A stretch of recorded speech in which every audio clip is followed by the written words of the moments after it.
ആരുമല്ല നമ്മൾ മണ്ണിടിച്ചിൽ സമയത്ത് കണ്ട് ഭയങ്കര കണ്ട് വിഷമായിപ്പോയി. പിന്നെ ഓനെ ജീവനോടെ കാണണമെന്നുണ്ടായിരുന്നു. പിന്നെ വിചാരിച്ച് ഇപ്പോഴെങ്കിലും വന്നൊന്ന് കാണാൻ.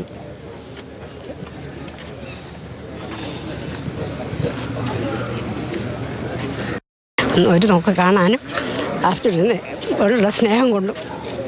നേരത്തെ അർജുനെ അറിയുന്ന ആളല്ല, ടിവിയിലൊക്കെ കണ്ട് പരിചയമുണ്ട്. പാർട്ടീൻ്റെ ആളാണ്.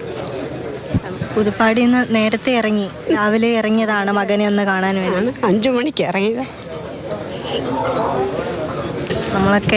നമ്മളൊക്കെ മനസ്സിൽ എത്രത്തോളം അർജുന് നമ്മളെ മനസ്സിൽ അത്രയ്ക്കും പിന്നെ സ്ഥാനം പിടിച്ചിട്ടുണ്ട്. അത് സഹിക്കാൻ പറ്റൂല ഒരമ്മമാർക്കും. സ്വന്തം മകനെ പോലെ കരുതുന്നു ഞാൻ. ഇത്രയ്ക്കും ഒരു വേദന അന്ന് തന്നെ. അത് കഴിഞ്ഞ് ദുരന്തം വന്നു. പക്ഷേ അതൊക്കെ ശരി തന്നെ. എന്നാലും നമുക്ക് അർജുനൻ ഇങ്ങനെ ആയാലും കിട്ടുമെന്ന് നമ്മൾ പ്രതീക്ഷിച്ചു. എല്ലാവരും ഇങ്ങനെ പറയുന്നുണ്ട് തിരിച്ചു കിട്ടുമെന്ന്.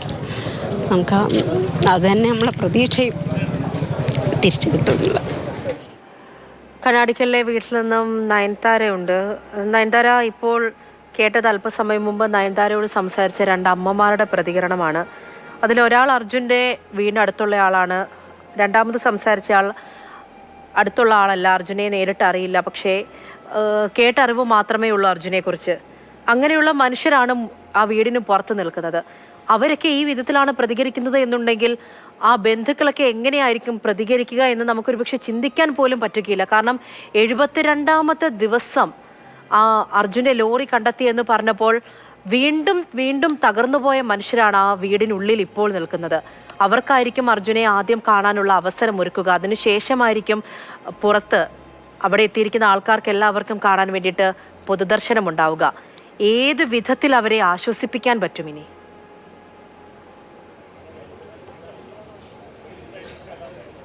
അത് തന്നെയാണ് പൂജ. ഇവിടെ എത്തുന്നവരും ഏത് വിധത്തിൽ അവരെ ആശ്വസിപ്പിക്കാനും കഴിയും, അല്ലെങ്കിൽ ഇതിനുള്ളിലുള്ള ബന്ധുക്കളും ആ ഒരു ചിന്തയിൽ തന്നെയാണ് എങ്ങനെയാണ് ഇവരെ ആശ്വസിപ്പിക്കാൻ കഴിയുക. കാരണം കഴിഞ്ഞ 72 ദിവസങ്ങൾക്ക് ശേഷമാണ് മകനെക്കുറിച്ചുള്ള എന്തെങ്കിലും ഒരു വിവരം ലഭിക്കുന്നത്. അതുവരെ നീറി ചങ്ക് പൊട്ടി നിൽക്കുന്ന അച്ഛൻ, അമ്മ, സഹോദരങ്ങൾ, ഭാര്യ, മകൻ. നമ്മൾ എത്രത്തോളം അവരെ എങ്ങനെ ആശ്വസിപ്പിക്കണം എന്ന് പോലും അറിയില്ല. ഇവിടെ എത്തിച്ചേർന്നിരിക്കുന്ന ആളുകൾ പൂജ പറഞ്ഞതുപോലെ തന്നെ പൂജ ഇതിൽ നാട്ടുകാരുണ്ട്, അയൽവാസികളുണ്ട്.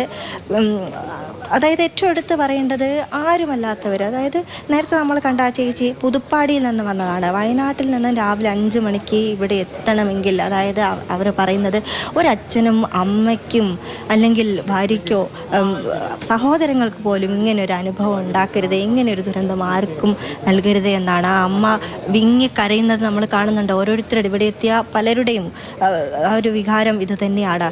ഈ കുടുംബം അർജുനെ ഒരു നോക്ക് കാണാൻ കാത്തിരിക്കുന്നു. അവരെങ്ങനെയായിരിക്കും ഈ ഒരു നിമിഷത്തെ കാണുക എന്നൊരാശങ്ക കൂടി ഇവർക്കുണ്ട്. ഇവരും അത്തരത്തിൽ തന്നെ അർജുന് വേണ്ടി കാത്തിരിക്കുകയാണ്. ഒരു അരമണിക്കൂറിനുള്ളിൽ തന്നെ മൃതദേഹം വീട്ടിലെത്തുമെന്നാണ് നമ്മൾ അറിയുന്നത്. കണ്ണാടിക്കലിൽ നിന്നും വിലാപയാത്രയായാണ് വീട്ടിലേക്ക് എത്തുക. അതിനുവേണ്ടി ഇവിടെ എത്തിയിരിക്കുന്ന നാട്ടുകാർക്കുൾപ്പെടെ അർജുന ഒരു നോക്ക് കാണാൻ അവസാനമായി അന്ത്യയാത്ര നൽകുന്നതിന് വേണ്ടി എല്ലാ സൗകര്യങ്ങളും കുടുംബാംഗങ്ങൾ തന്നെ ചെയ്തിട്ടുണ്ട്.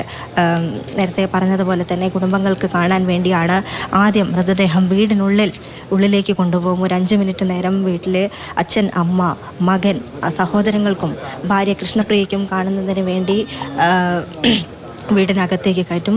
അവിടെ നിന്ന് അവർ കണ്ടതിന് ശേഷം മാത്രമാണ് ബാക്കി നാട്ടുകാർക്കും പൊതുജനങ്ങൾക്കെല്ലാം കാണുന്നതിന് വേണ്ടി മുറ്റത്ത് സൗകര്യം ഒരുക്കിയിട്ടുണ്ട്. അവിടെ ഫ്രീസറിൽ മൃതദേഹം വയ്ക്കും. അവിടെ വെച്ചായിരിക്കും ആളുകൾക്ക് അവസാനമായി അന്ത്യയാത്ര മൊഴി നൽകുന്നതിന് വേണ്ടിയുള്ള സൗകര്യം ഒരുക്കിയിട്ടുള്ളത്. അവിടെ വെച്ചാണ് ഈ ആളുകളെല്ലാം വന്നിരിക്കുന്ന ആളുകളെല്ലാം അർജുനെ അവസാനമായി ഒരു നോക്ക് കാണുക.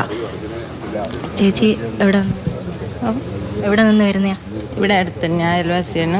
നിങ്ങൾ അയൽവാസിയാണ്? അതെ, ഞങ്ങളെല്ലാം ഇവിടെ അടുത്ത് ആണല്ലേ. അർജുൻ അത്രയും പ്രിയപ്പെട്ട ആളാണെന്ന് പ്രേമട്ട അർജുൻ്റെ അച്ഛൻ ഞങ്ങളെ വീട്ടിലെ സ്ഥിരം സന്ദർശകനാണ്. അപ്പോൾ ഇവരെ കുടുംബകഥ എന്നും ഞങ്ങൾക്ക് അത്രയും പരിചിതമാണ്. അപ്പോൾ അവൻ്റെ കാര്യം പറയും, അത്രയും കുടുംബ സ്നേഹമുള്ളൊരു കുട്ടിയാണ്. പ്രേമട്ടന് കാലിന് വേദന ഉണ്ടായിരുന്നു. അപ്പോൾ ഇവനാണ് എല്ലാ വീട്ടിലും പാല് കൊടുക്കും. അപ്പോൾ ഇവനാണ് അച്ഛൻ്റെ കൂടെ ഉണ്ടാവുക, പാല് കൊടുക്കുക. അങ്ങനെ ഞാൻ കണ്ടു പരിചയമുണ്ട്. ഇവനധികം ഇവിടെ ഉണ്ടാവില്ലല്ലോ. അപ്പം അത്രയും ഒരു കുടുംബ സ്നേഹമുള്ള മോനാണ്. അതെ, അത് തന്നെയാണ് അർജുൻ എത്രത്തോളം പ്രിയപ്പെട്ടവനാണെന്ന് നമുക്ക് ഈ വാക്കുകളിലൂടെയൊക്കെ മനസ്സിലാവും. നാട്ടുകാർക്കും അതുപോലെ വീട്ടുകാർക്കും ഒക്കെ ഒരേപോലെ പ്രിയപ്പെട്ടവൻ. സഹോദരങ്ങളെ സംബന്ധിച്ചിടത്തോളം അവർക്ക് വഴികാട്ടിയായിരുന്ന ആള്. അച്ഛനെ സംബന്ധിച്ചിടത്തോളം അച്ഛൻ ഒരു കാലത്ത് അപകടം സംഭവിച്ചതിനെ തുടർന്ന് തളർന്നു പോകുന്നു. അതിന് ആ കുടുംബത്തിന് അല്ലെ അച്ഛന് തന്നെ തണലായി മാറിയ മകൻ എത്രത്തോളം പ്രിയപ്പെട്ടതായിരിക്കും. കഴിഞ്ഞ ദിവസം നമ്മളിവിടെ വന്നപ്പോൾ അച്ഛൻ പൊട്ടിക്കരയുന്നത്, വിങ്ങിപ്പൊട്ടുന്നത് നമ്മൾ കണ്ടു. ആ മനുഷ്യൻ്റെ ഉള്ളിൽ എത്രത്തോളം വിഷമം ഉണ്ടാവുമെന്ന് നമുക്ക് ചിന്തിക്കാൻ പോലും കഴിയില്ല. കാരണം ആ മനുഷ്യൻ അത്രമേൽ പ്രിയപ്പെട്ട മകനാണ്. കാരണം അച്ഛൻ തളർന്നു പോയ സമയത്ത് കുടുംബത്തിന് തണലാവുന്ന മകൻ, അത് ആ ഒരു കാര്യം നമുക്ക് വിവരിക്കാൻ കഴിയാത്തതാണ്. അച്ഛൻ്റെ ആ ഒരു അച്ഛൻ കഴിഞ്ഞ ദിവസങ്ങളിലൊക്കെ നമ്മൾ പ്രതികരിക്കുമ്പോൾ പോലും നമുക്ക് ആ ഒരു കണ്ണിൽ ആ ഒരു മകനോടുള്ള സ്നേഹം നമുക്ക് കാണാൻ സാധിക്കുന്നുണ്ടായിരുന്നു. ഇവിടെ എത്തിയ ഓരോരുത്തരുടെയും വികാരം അത് തന്നെയാണ്. മകനെ കാണാൻ വന്ന അച്ഛന്മാരെ അല്ലെങ്കിൽ അമ്മമാരെ, സഹോദരങ്ങളെയൊക്കെ നമുക്ക് കാണാൻ സാധിക്കും. അവസാനമായി ഒരു അന്ത്യയാത്രാമൊഴി നൽകുന്നതിന് വേണ്ടി ദൂരങ്ങളിൽ നിന്നും എത്തിയ ആളുകൾ, വയനാട്ടിൽ നിന്നും മലപ്പുറത്ത് നിന്നും കാസർഗോഡ് നിന്നും തൃശ്ശൂരിൽ നിന്നുമൊക്കെ ഓടിയെത്തി രാവിലെ തന്നെ ഇവിടെ എത്തി അർജുനെ ഒരു നോക്ക് കാണാൻ വേണ്ടി, ഒരു നോക്ക് കണ്ടതിന് ശേഷം മടങ്ങും എന്ന് പറഞ്ഞ് രാവിലെ തന്നെ എത്തിയ ആളുകളാണ്. അവർക്ക് വേണ്ടി എല്ലാ സൗകര്യങ്ങളും കുടുംബം നേരത്തെ തന്നെ പറഞ്ഞിട്ടുണ്ട്. എത്ര പേരെത്തുന്നുണ്ടോ അവർക്കൊക്കെ അർജുൻ ഒരു നോക്ക് കാണാനുള്ള സൗകര്യം ഒരുക്കി കൊടുക്കണം. അവരെല്ലാവരും അർജുനെ കാണിച്ചിട്ട് മാത്രമേ വിടാവൂ എന്ന് കുടുംബം നേരത്തെ തന്നെ പറഞ്ഞിട്ടുണ്ട്. അതിനനുസരിച്ചുള്ള ക്രമീകരണങ്ങളാണ് ഇവിടെ നടത്തിയിട്ടുള്ളത്. ഈ മുൻപ് വശത്തുകൂടെ തന്നെ റൂമിനുള്ളിലേക്ക്, വീടിനകത്തേക്ക് മൃതദേഹം ഉള്ളിൽ കയറ്റും. അതിനുശേഷം കുടുംബാംഗങ്ങൾ കണ്ടതിന് ശേഷം പുറത്തേക്ക് കൊണ്ടുവന്ന് മുറ്റത്ത് പൊതുദർശനത്തിന് വെച്ചതിന് ശേഷമായിരിക്കും മറ്റ് സംസ്കാര ചടങ്ങുകളിലേക്ക് കടക്കുക. വീടിനെ സംബന്ധിച്ച് പറയുകയാണെങ്കിൽ വീടിൻ്റെ തണൽ നമ്മൾ നേരത്തെ പറഞ്ഞിട്ടുണ്ടെങ്കിലും അത് വെറും വാക്കിലൂടെ മാത്രം പറഞ്ഞാൽ പോരാ. അർജുൻ്റെ സ്വപ്നങ്ങളുണ്ട് ഇതിനകത്ത്, അർജുൻ്റെ വിയർപ്പുണ്ട്. ആ വീടിൻ്റെ മുറ്റത്ത് തന്നെയാണ് അർജുന് അന്ത്യവിശ്രമം കൊള്ളുന്നതിന് വേണ്ടിയിട്ടുള്ള സൗകര്യം ഒരുക്കിയിട്ടുള്ളത്. ഇനി ഈ വീടിൻ്റെ മുറ്റത്ത് അർജുൻ അന്ത്യവിശ്രമം കൊള്ളും. അതിന് തൊട്ട് മുമ്പ് അർജുൻ ഒരു നോക്ക് കാണുന്നതിന് വേണ്ടി ഓടിയെത്തിയ ആളുകളാണിത്. അമ്മ അവിടെ അടുത്തുള്ള ആളാണ്. ഇവിടെ അടുത്തുള്ള ആളാണ്. അർജുൻ എത്ര പ്രിയപ്പെട്ട ആളാണെന്ന് ഞങ്ങൾക്കറിയാം. നിങ്ങൾക്കൊക്കെ അത്രയും പ്രിയപ്പെട്ട ആളാണ്. എന്ത് കാര്യത്തിനും ഓടിയെത്തുന്ന ആളാണ്. അതുകൊണ്ട് തന്നെയാണ് നിങ്ങളെല്ലാവരും ഓടി വന്നതെന്ന് അറിയാം. അതെ, ഞങ്ങൾക്ക് അർജുൻ്റെ അച്ഛനായിട്ടുള്ള പരിചയമാണ്. പക്ഷേ ഒരു നല്ലൊരു ഫാമിലിയാണ്, അവരുടെ റിലേഷൻഷിപ്പാണ്. അതാണ് മെയിനായിട്ട് എപ്പോഴും എടുത്തു പറയാൻ പറ്റിയ കാര്യം. നല്ലൊരു ഫാമിലിയാണ്. ആ കുട്ടി വളരെ കഷ്ടപ്പെട്ട് അവൻ്റെ അച്ഛൻ പറഞ്ഞ ഓർമ്മയാണെങ്കിൽ 19 വയസ്സിൽ മുതൽ അവൻ അധ്വാനിക്കുന്ന കുട്ടിയാണ്.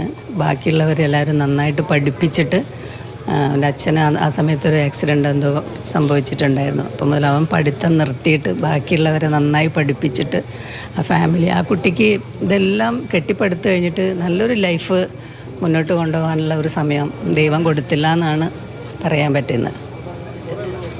ചേച്ചിയും ഇവിടെ അടുത്തുള്ള ഞാനിവിടെ അടുത്തന്നെ അച്ഛനായിട്ടുള്ള പരിചയമാണ്. അർജുൻ വീട്ടിലൊക്കെ വരാറുണ്ടായിരുന്നു? ഇല്ല, അങ്ങനെയുള്ള പരിചയമില്ല. അച്ഛൻ ഉണ്ടാവില്ലല്ലോ അല്ലേ? ഇല്ല, ഇവിടെ ഇല്ലല്ലോ. ഇവിടെ ഇങ്ങനെ കേട്ടറിവാണ് കൂടുതലായിട്ട്, ഞങ്ങൾ കേട്ടറിവ്. അഞ്ജു അതുപോലെ അഭിരാമി അവരൊക്കെ ആയിട്ട് ബന്ധം? ഇല്ല, ഞങ്ങൾക്ക് അവരായിട്ട് അങ്ങനെ, പക്ഷേ ഇപ്പം എല്ലാവരുമായിട്ട് ബന്ധമായി. നല്ല റിലേഷനാണ്. അവസാനമായി ഒരു നോക്ക് കണ്ടിട്ട് നിങ്ങളെല്ലാവരും മടങ്ങും? അതെ, ഡെഫിനറ്റ്ലി. അതെ.